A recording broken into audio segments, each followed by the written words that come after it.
Ladies and gentlemen, thank you for joining us today and welcome to our firm's Investing in India program and the 19th webinar in this series. My name is Vinay Joy and I'm a partner in Khaitan's corporate commercial as well as employment, labor and benefits practice group. I would like to extend a very warm welcome to every one of you wherever you are around the world.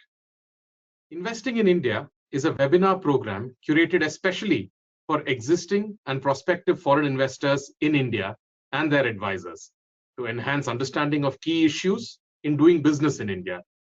The program seeks to cover over time all issues of interest to our target audience. Today, we will be talking about one of the most remarkable shifts in the global business landscape over the past decade, the rise of global capability centers or GCCs and India's extraordinary role in shaping that story. Not too long ago, India's offshore centers were largely seen as extensions for back office or support operations. But today, we are looking at something entirely different. The GCC model has evolved into a powerhouse of innovation, strategy, and transformation, driving everything from AI-based product development to cybersecurity, analytics, and global business design for Fortune 500 companies. India now hosts over 1,600 GCCs, employing more than 1.6 million professionals, and this number continues to grow. In fact, what started as a cost efficiency play has turned into a strategic advantage with India's talent pool, digital infrastructure, and startup ecosystem, turning these centers into engines of global competitiveness. This session will explore the evolving GCC landscape in India, legal and operational considerations for setting up and scaling centers, government incentives, and emerging trends shaping the next phase of global capability expansion. Can we move to the next slide, please?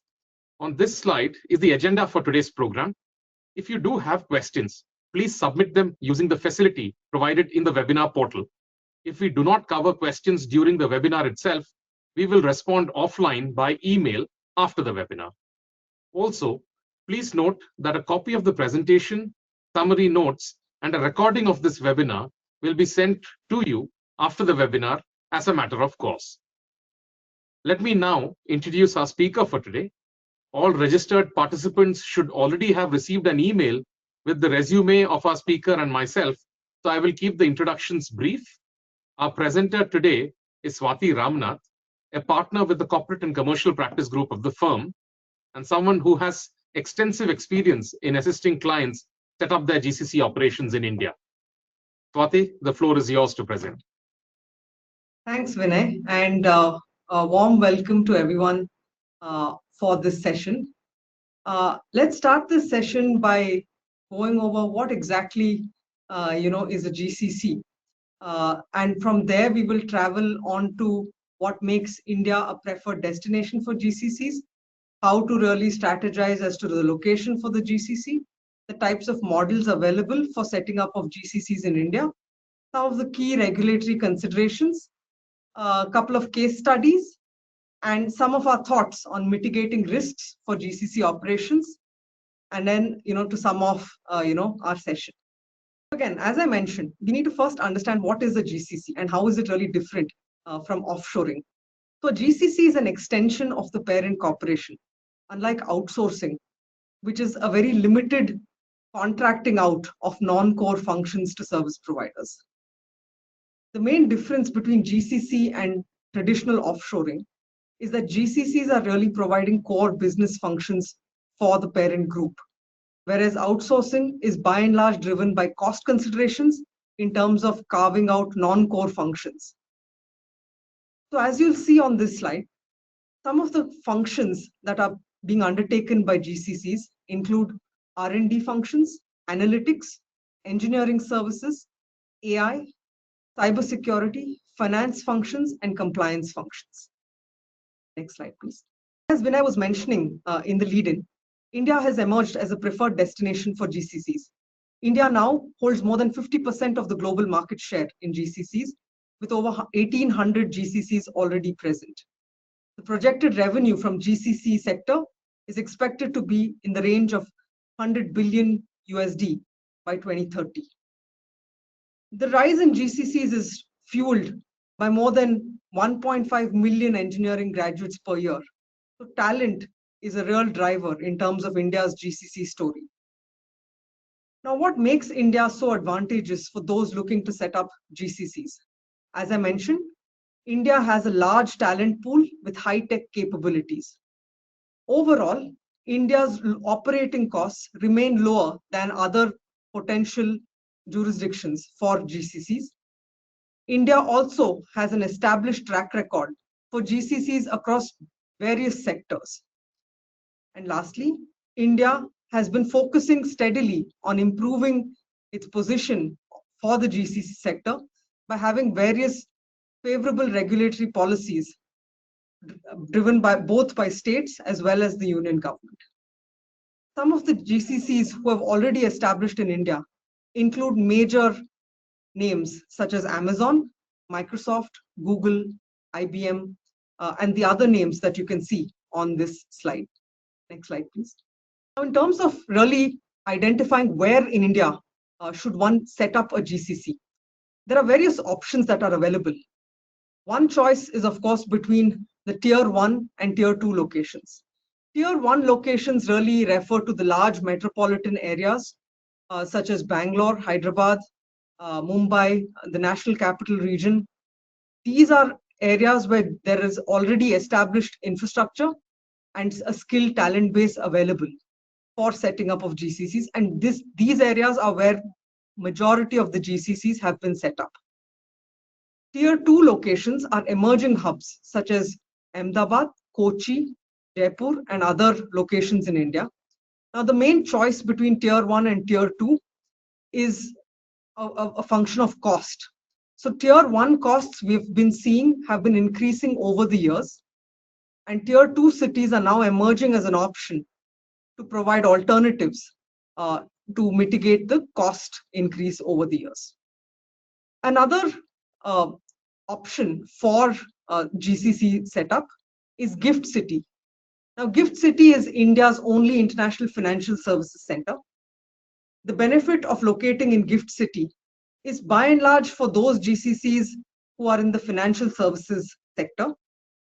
For such GCCs, there are various GST and customs exemptions that are available for offshore supplies, various subsidies in terms of electricity duty, lease rentals, and operational expenses, and 100% tax holidays for financial services for a specified period, 10 or 15 years. There is also assured cutting-edge infrastructure available at Gift City. However, one consideration that needs to be kept in mind is that Gift City is still an emerging destination, and the talent pool in the region may not be as developed for the sort of GCC functions that we discussed earlier as compared to cities such as Bangalore and Hyderabad. Another option for GCC setups are SEZs, or Special Economic Zones. Here as well, similar to Gift City, SEZs offer benefits such as GST exemptions and customs duty waivers on import. However, in both Gift City as well as Special Economic Zones, there are certain compliance and approval of triggers, and overall there may be a higher degree of process involved than locating in a non-SEZ premises.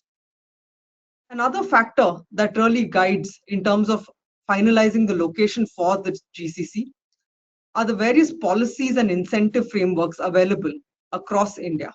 Slide, please. For example, various states in India are in hot competition amongst each other to really draw in as many GCCs as possible. And to this end, they've announced various incentives. A sampling of a few state incentives are provided on this slide. As you will see, states are offering employment-related subsidies, job creation subsidies, power tariff, relief, interest subsidies on loans, reimbursement of various costs such as social security costs, electricity duty costs, certification costs. So there are various incentives that are available across not just the states being mentioned here, but a whole host of other states in India. Next slide, please. Now, in terms of how to really go about setting up a GCC, what does a GCC structure look like in India? So India affords a great degree of flexibility in how you want to structure the GCC.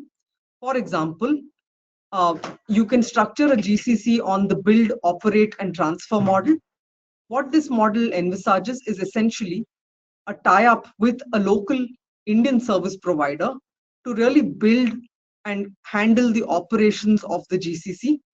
So the local service provider takes care of the entire establishment of the GCC, the ramp up of talent, and makes the GCC in a transferable position so that the customer can, whenever they choose to exercise the option, transfer a fully ready GCC to themselves.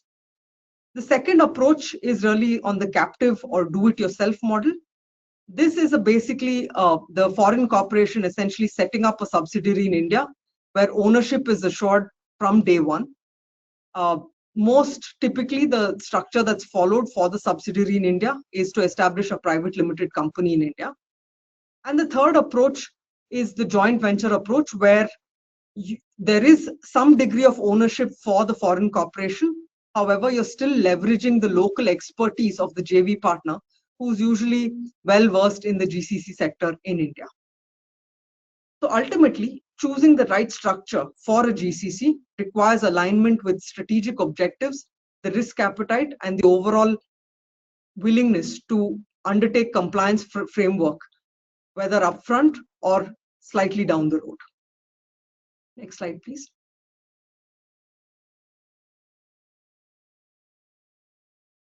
Some of the key regulatory considerations to be kept in mind while entering into the GCC space in India is the permanent establishment risk, which we would have covered in some of our sessions on the direct tax aspects of doing business in India. So if a GCC is considered as resulting in permanent establishment in India, either through on account of the degree of control or by the foreign corporation over its GCC, or through interaction in terms of personnel of the foreign corporation with the personnel of the GCC, there could be additional tax implications in India and additional compliance burden on account of the foreign corporation being viewed as having a permanent establishment in India. Now, how do we mitigate this? It is possible to mitigate PE risk by establishing suitable guardrails for interaction of personnel from the foreign corporation with the GCC personnel, and ensuring that control is exercised through contractual arrangements with the Indian service provider or JV partner when it comes to bot model or the JV model. Further, service agreements between the foreign service recipient and the GCC should be on a principal to principal basis. Next slide, please.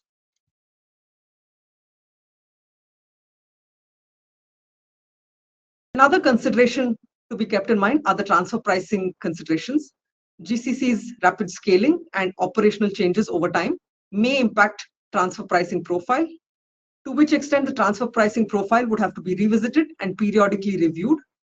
It's also very important to maintain robust and granular transfer pricing documentation, and for GCCs to consider options such as safe harbor rules or advanced pricing agreements to mitigate tax uncertainties. Next slide, please. Moving on to employment considerations, given that GCCs are so heavily dependent on retention of skilled employees, it is very important to onboard and retain the right level of employee for the kind of services that are being undertaken by the GCC. Where you are depending on an Indian service provider to take care of these aspects, it is important to document in the contracts the right kind of personal requirements, the right kind of alignment of the GCC level policies with those at the foreign company level to ensure a seamless transition of employees of the GCC once you really want to take over the GCC and convert a BOT or a joint venture into a captive GCC. Next slide, please. Some of the other regulatory considerations also include the data protection aspects. Now, one of the main things that make BOT option or a build, operate, and transfer option attractive is that where you're doing a captive setup or a joint venture setup, there is a direct compliance with the Indian data privacy regime that is applicable from day one. The burden of that compliance falls on the GCC entity itself. Under the bot models, however, it is possible for the customer to disclaim liabilities contractually under Indian data protection laws and pass through these obligations to the Indian service provider who is setting up the BOT GCC. In any event, since the data processed by GCCs includes not only data from Indian sources but also data across other jurisdictions, it is very important to really do a gap assessment to ensure that the GCC is compliant not only with Indian data protection norms but also applicable overseas data protection regimes. Coming to intellectual property, this is another important factor to be kept in mind, since GCCs are really not, as I mentioned, they're not really doing admin or back office sort of functions, but really running the core business functions for international corporations. So the good thing is that R&D in relation to any sort of software created by GCCs are protected as literary works under Indian copyright laws. It is important, however, to ensure that assignment agreements are executed to ensure that the GCC is the sole and absolute owner of all IP that is created by the GCC. This is because while Indian copyright law recognizes that any work created by an employee in the course of employment vests with the employer, there is no such protection that automatically extends copyright or IP protection to works created by vendors and contractors, and similar provisions as is there under Indian copyright law is not found in other IP laws in India. So that's why we recommend that assignment agreements are very important to ensure that the GCC is the sole owner of all IP generated. Next slide, please. Now we can just move on to a few case studies. Khaitan as a firm has experience advising on all the models of GCCs that we have discussed. For example, we have advised on the JV model. The model in this case allowed the client to really leverage the local expertise of its JV partners. And ultimately, after getting familiar with the Indian GCC landscape over a 5-year time frame, the client exercised a call option to acquire the GCC. We've also seen a fair number of foreign corporations wanting to pursue the captive or the do-it-yourself model. In most of these cases, as I mentioned earlier, private limited company is the preferred option, since that is the most that particular type of entity affords the most amount of flexibility in terms of funding and the least amount of compliances as compared to public corporations.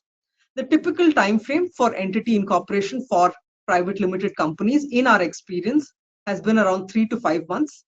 The reason for this time frame is because where a foreign company is setting up a subsidiary in India, there is typically a number of notarization and apostillization requirements, which tends to extend the overall time frame for the incorporation.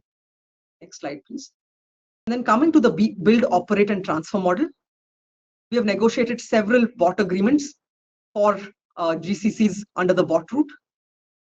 The transaction timelines for the build, operate, and transfer model are significantly lesser than in other models, mainly because the primary point to be resolved is really the negotiation of the transaction documents. So as you'll see, while in some cases it has been complex and gone on for about 5 months, post the negotiation, the setup of the GCC has not been very time consuming. We've also seen situations when negotiations have been fairly straightforward and the process has been completed in as little as 1 month. Under the build, operate, and transfer model, there are 2 subcategories, both of which we have advised on. One is where there is no special purpose vehicle really set up and the GCC is really housed within the organization of the service provider.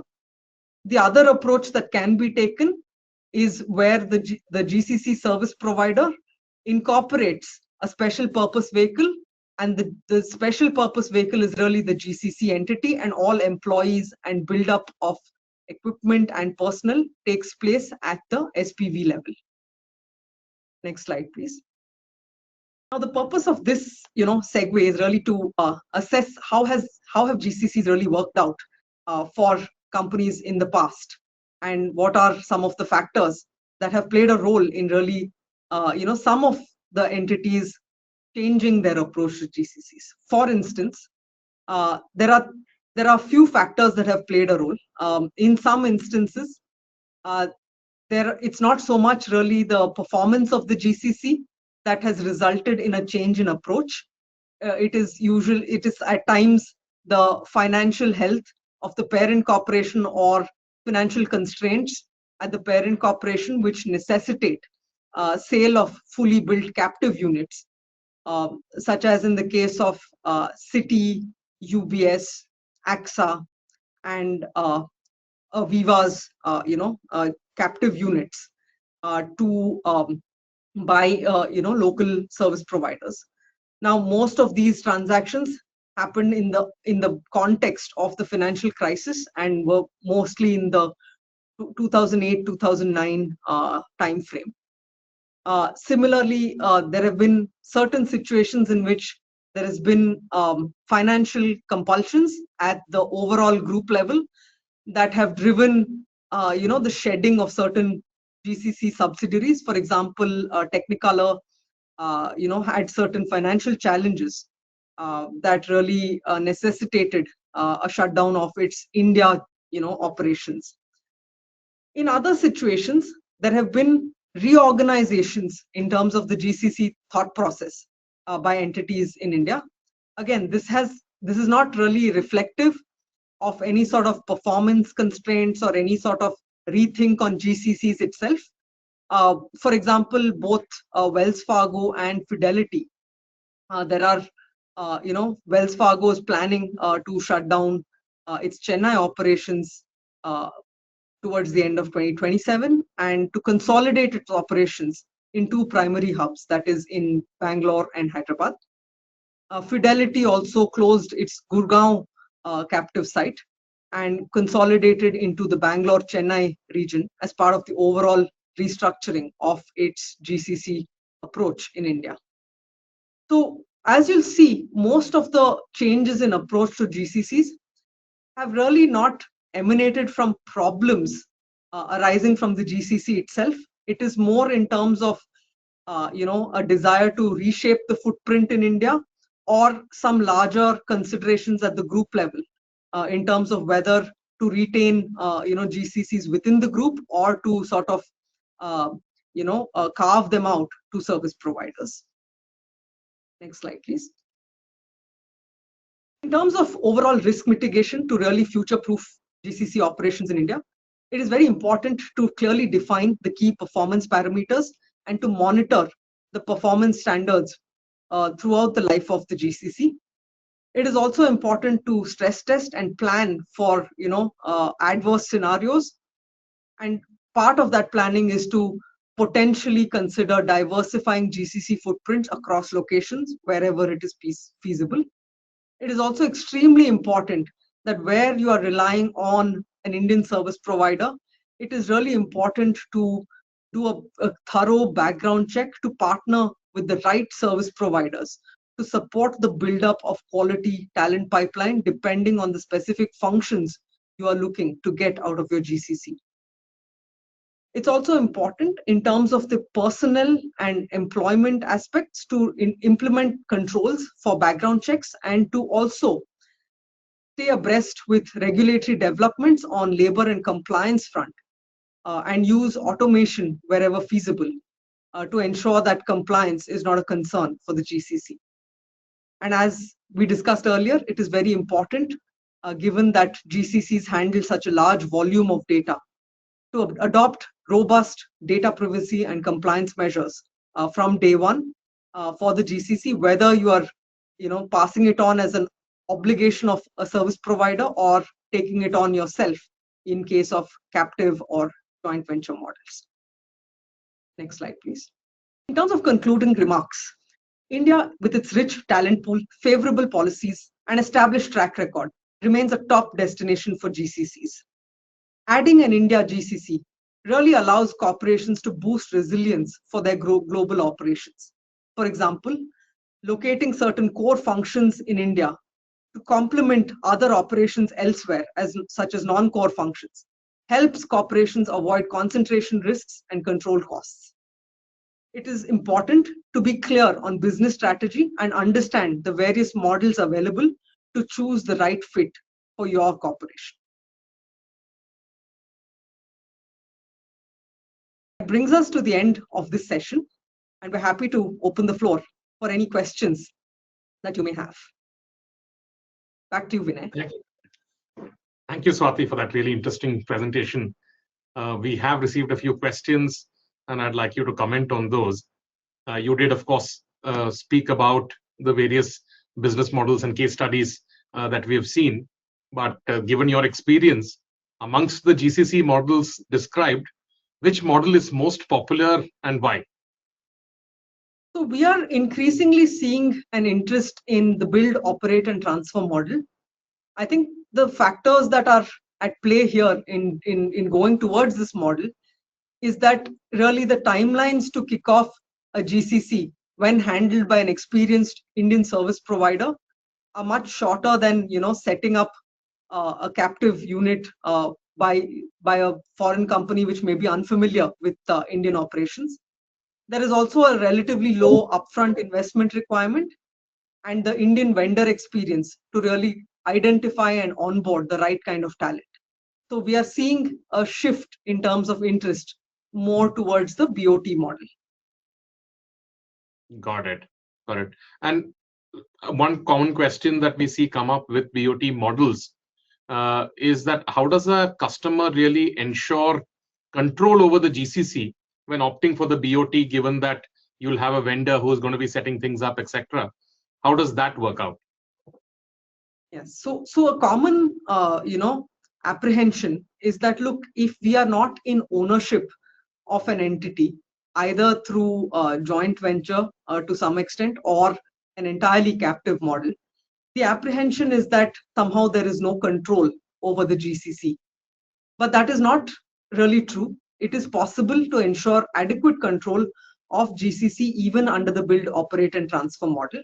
The way to achieve this is to build in suitable contractual protections to really require the service provider to build out the kind of GCC that you want for your company.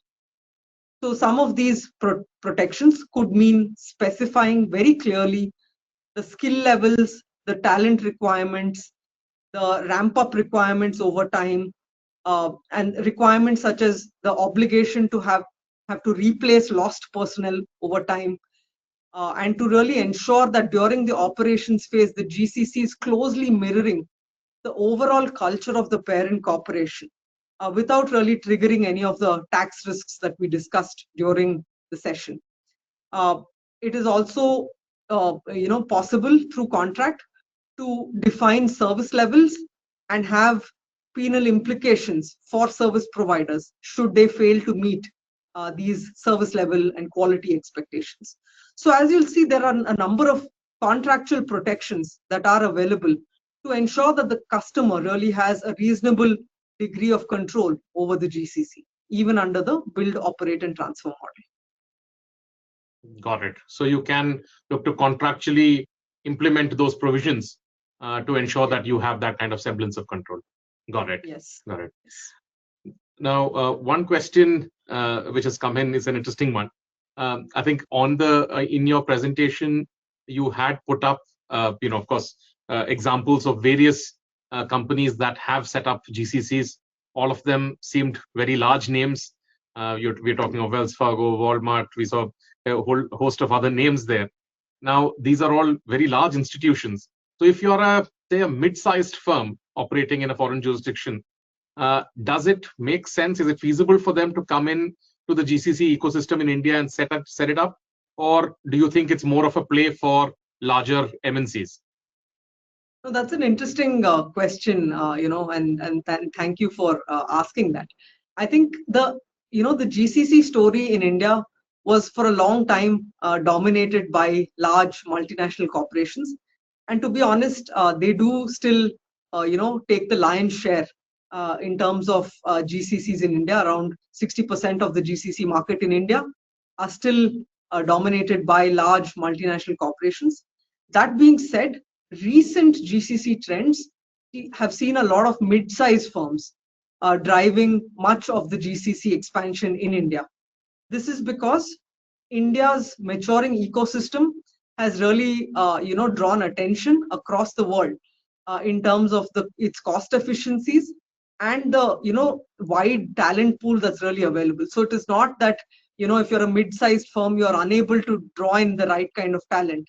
There is plenty of talent to go around, and we've seen a number of mid-sized firms as well get into the GCC, play. State level incentives in across various states such as Karnataka and Telangana, they are also supportive, not just for large headcount GCCs, but also for smaller GCCs. There are various supports that are still available. Uh, Another factor that makes it feasible for smaller firms to venture into India to set up GCCs are the relatively lower setup costs that are provided by emerging centers for GCCs, such as tier 2 and 3 cities, which we discussed, where real estate costs can even be, up to like 40% cheaper than in the established metropolitan areas. So all these factors have, spurred growth even in the mid-sized segment for setting up GCCs in India. Got it. In fact, that ties in with, I think, one of the next questions that had come up in terms of what are the main factors to be kept in mind while identifying a location for setting up a GCC within India, and whether how relevant are local policy incentives for this decision. I think location choice, is driven by many factors. It is not one or the other factor that dominates. While local policy incentives are indeed very important, I wouldn't say that they are the primary driver in terms of identifying the right location for the GCC. Other factors to be kept in mind are the cost of operation. As I mentioned, tier 2 locations may have an edge in terms of lower operating costs. But ultimately, it is the sort of functions you're looking at to run out of your GCC and the availability of that particular talent within that region. So, for example, you have a lot of pharmaceutical sector dominance in the Hyderabad market. So, we are seeing a lot of GCCs who are catering to pharmaceutical companies set up in Hyderabad. Whereas for overall ITES and engineering GCCs, we're seeing Bangalore still, holding fort. So it's like multiple factors that really go into play while determining which location to set up. And in fact, several companies are now considering multi-location approach, where they would want to set up the primary GCC in a tier 1 location and then leverage some of the tier 2 locations for certain other functions that may be available at such locations. Got it. And again, I'm assuming that India is not the only country who's looking to sort of attract a lot of these GCCs that are going, to sort of enable their setup. So today, if a client is to approach you and ask you, why should I come to India? What advice would you give a multinational company? If they have to ask you that, we are looking to set up a GCC. Why should we consider India over, say, a destination like Philippines or Eastern Europe, etc., where some of that cost advantage might still be retained? So why should we look to do that? No, and that's another great question. I think there are various compelling factors that make India a more holistic destination for GCCs. The main advantage that India has over competing jurisdictions is that it is the sheer volume of high skilled talent. You have, for example, you have dominance from maybe Southeast Asian countries such as Philippines for more back office functions and the BPO sort of operations. However, that particular jurisdiction falls short in terms of complex engineering requirements. Um, Similarly, in Eastern Europe, there is a great degree of technical skills available in Eastern Europe and a great compatibility in terms of overall cohesiveness with the European market. But India again has a better position in terms of scalability of that GCC and in terms of overall cost benefits as compared to even Eastern Europe. So what I would really advise is, it really depends on what you're looking for while setting up a GCC. And in some cases, a hybrid approach may also be recommended. For example, you may start with India for core innovation, functions, and then sort of keep certain functions in other jurisdictions. On the other hand, if you're very clear about the specific functions that you're looking for example, if you're very clear that you're looking to set up a GCC for high value functions like R&D, AI, or analytics, India is really the clear leader on this with unmatched depth. So we've seen, in fact, several MNCs like Google shifting from other spaces for the cost savings, as well as really to tap in to the advanced labor pool that is available for these high value functions.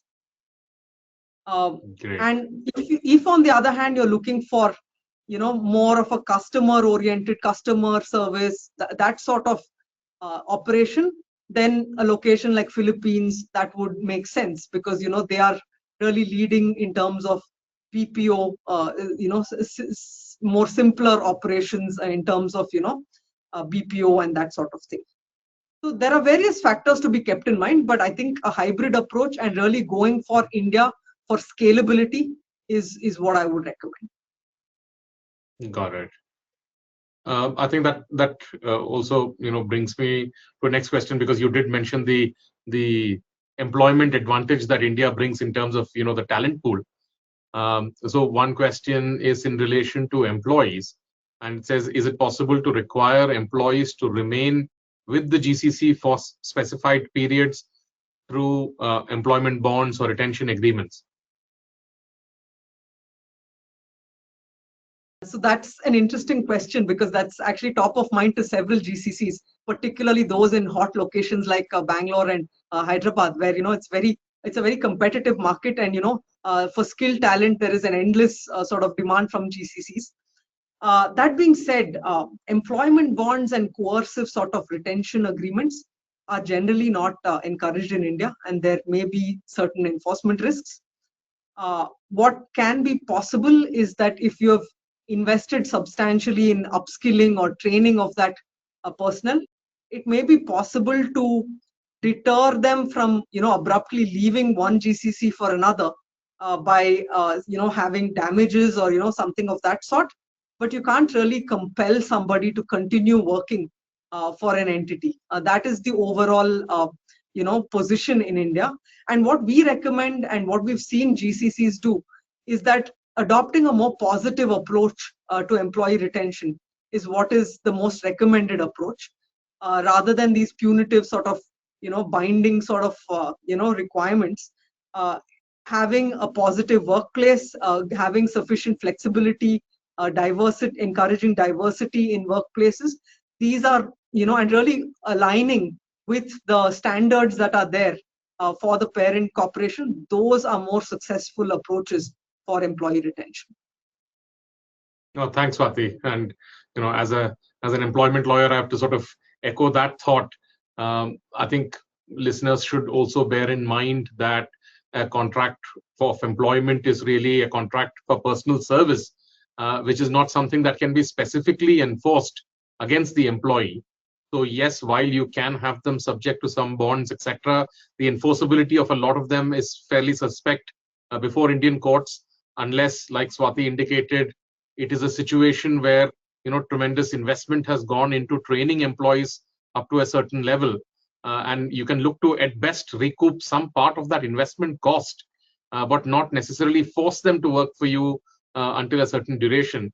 That's been the trend in how our law is interpreted, and so that's what you'll need to bear in mind.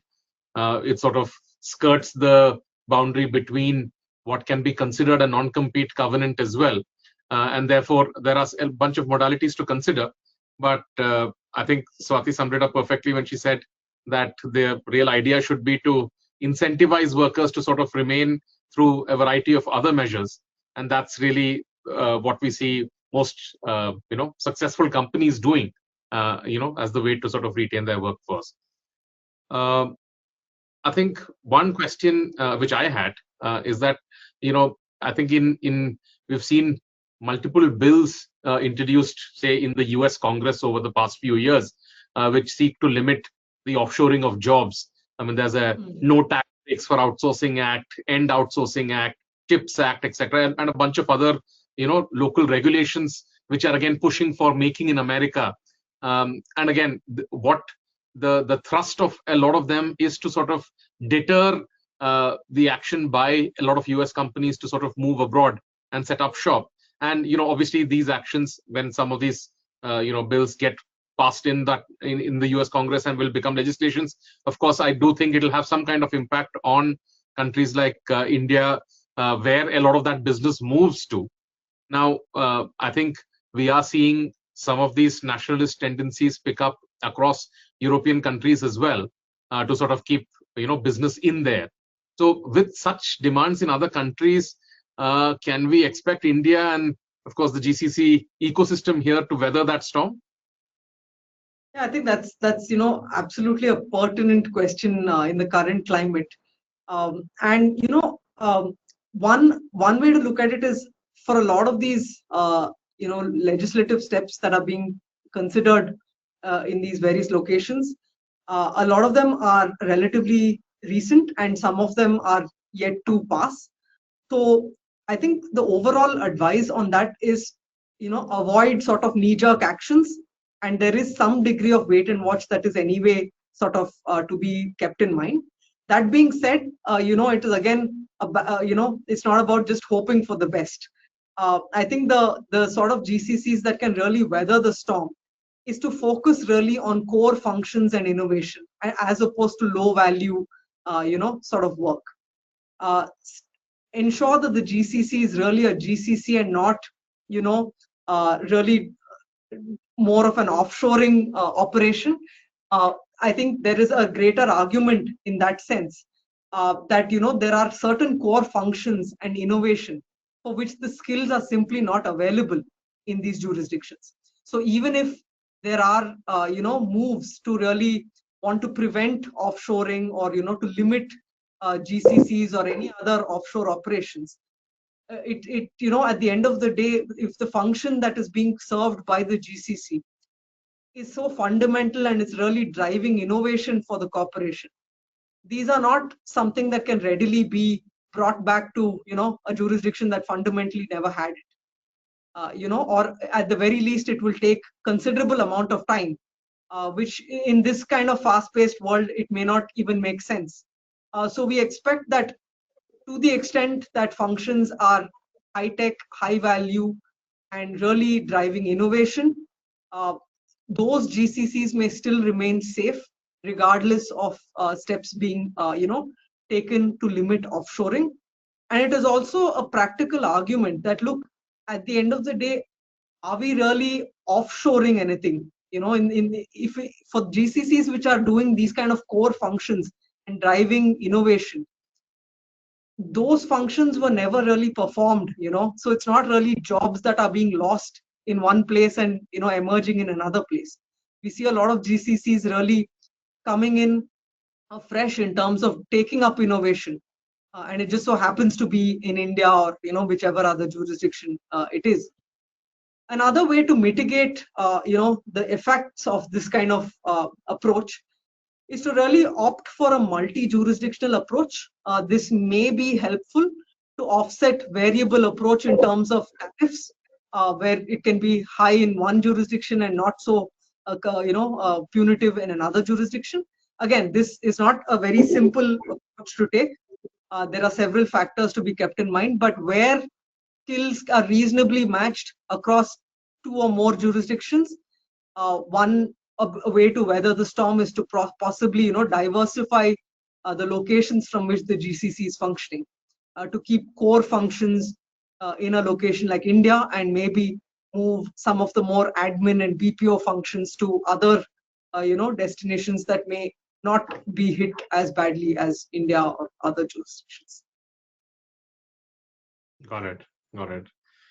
I think we've received one question, which is, I mean, I think you might have touched upon this earlier, but basically the question is, apart from Bangalore, NCR, and Hyderabad, which are the other emerging hotspots for GCCs in India? So I think apart from these three locations which you mentioned, there are other tier one cities which are established metropolitan cities which have the innovation, they have the infrastructure, and they have the talent. These are locations like Chennai and Pune. These are fairly large cities that are there. Tier 2 cities are also emerging. Some of these cities include Vishakhapatnam, Coimbatore, and Gift City, as I mentioned, Gift City / Ahmedabad. So there are a number of locations that are really emerging, but a few of these which I've named are some of the hotspots, I would say, apart from the tier 1 locations. Got it. Got it. I think we have a two-tired question. Firstly, are there any environmental or sustainability challenges which are unique to scaling GCCs in India, and how are companies tackling them? And an add-on to that is, how are GCCs addressing skill gaps in emerging technologies? Maybe you can take them one by one. I think I think these are both very important factors to really address. As GCCs, as there's a complete proliferation of GCCs in India, as well as existing GCCs constantly scaling up, there are, for all the, the good news that you may have heard during the session, there are certain challenges as well that need to be tackled. For example, GCC facilities, especially where involving data centers, there's a huge water requirement for cooling. That may not be very feasible in water scarce locations in India. For example, Bangalore city faces a lot of water challenges. So not just GCCs, but generally the proliferation and concentration of growth in established urban centers are stretching urban resources like water and other infrastructure. GCCs also add to energy demand. So it's a significant addition to India's energy demand. And there is, some improvement that needs to be done in terms of India's grid infrastructure to support that demand.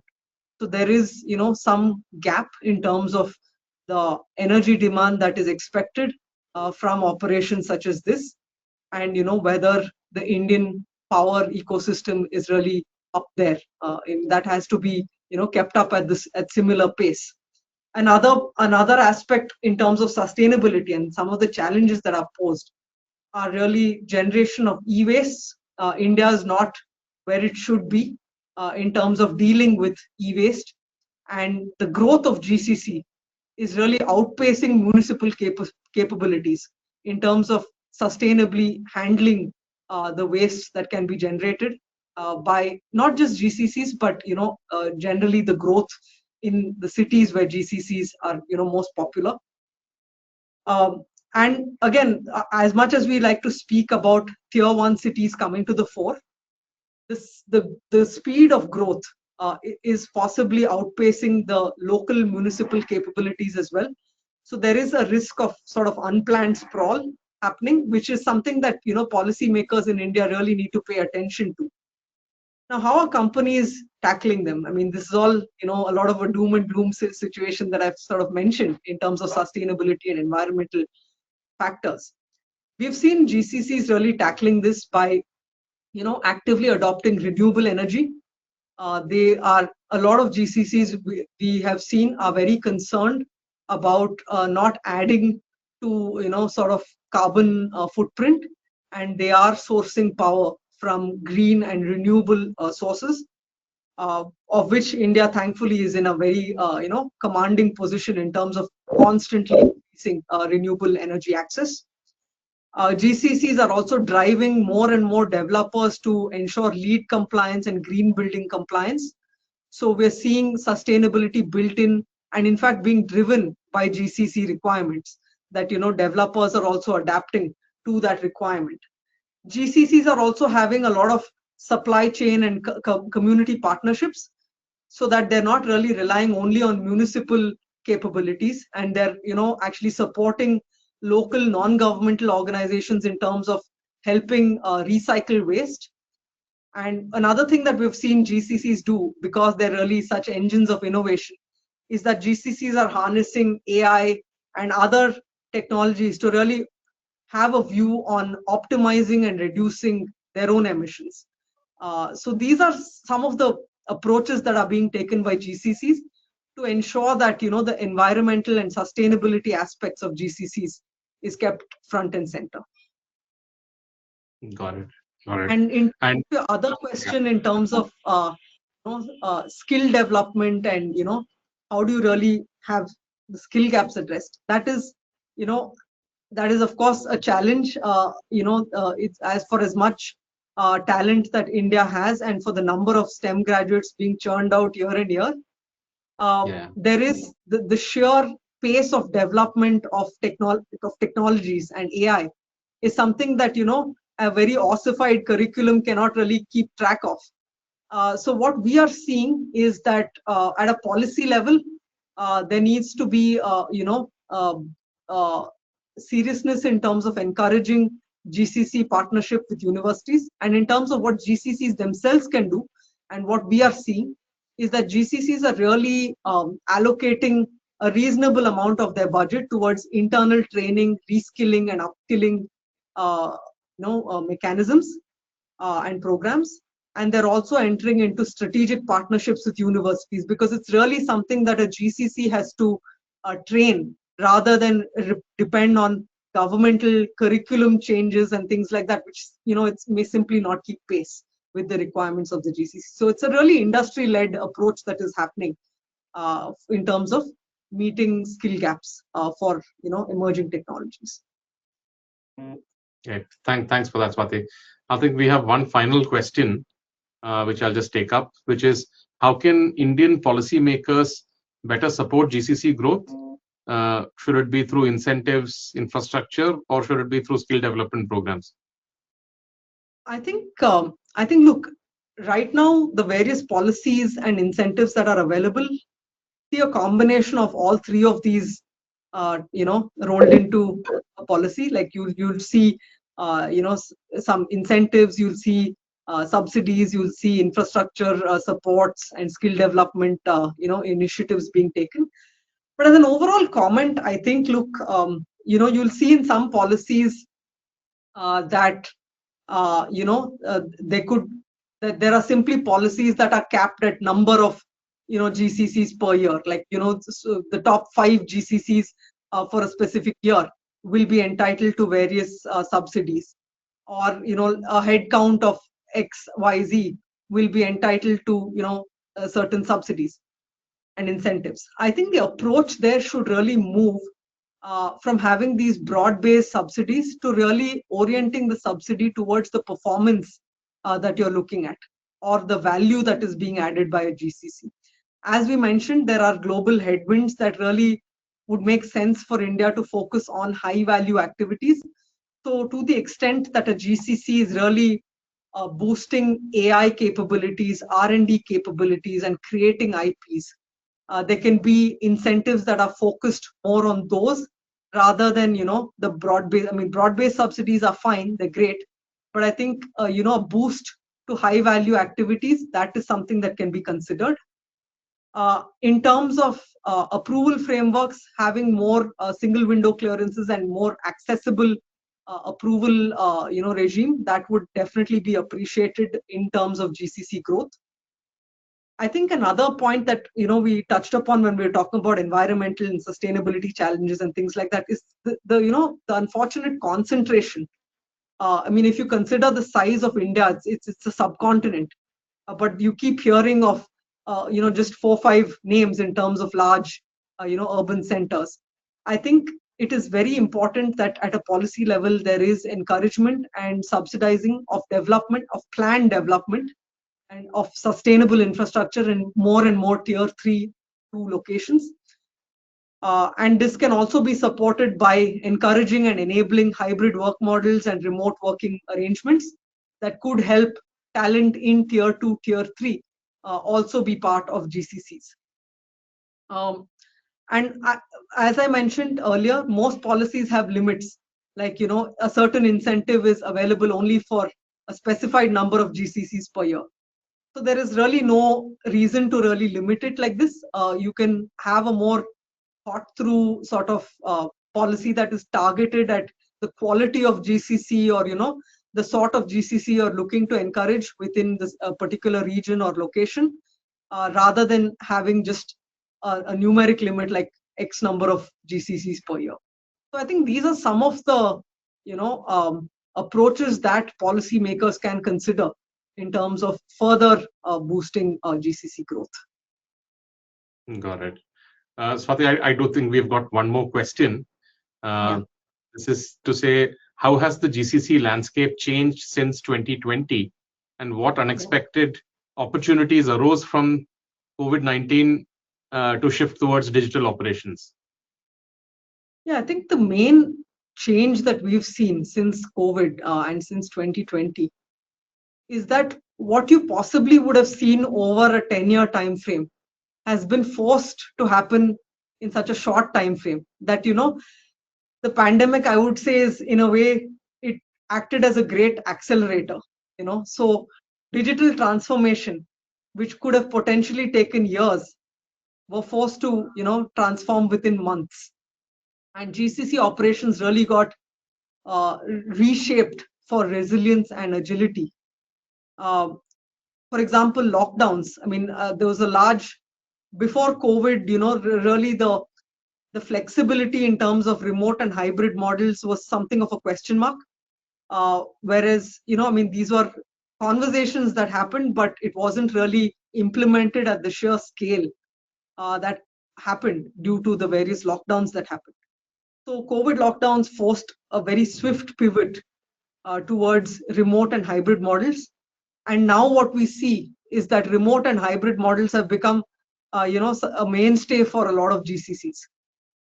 So what this has done is, there has been a more seamless global continuity with lesser and lesser dependence on physical factors.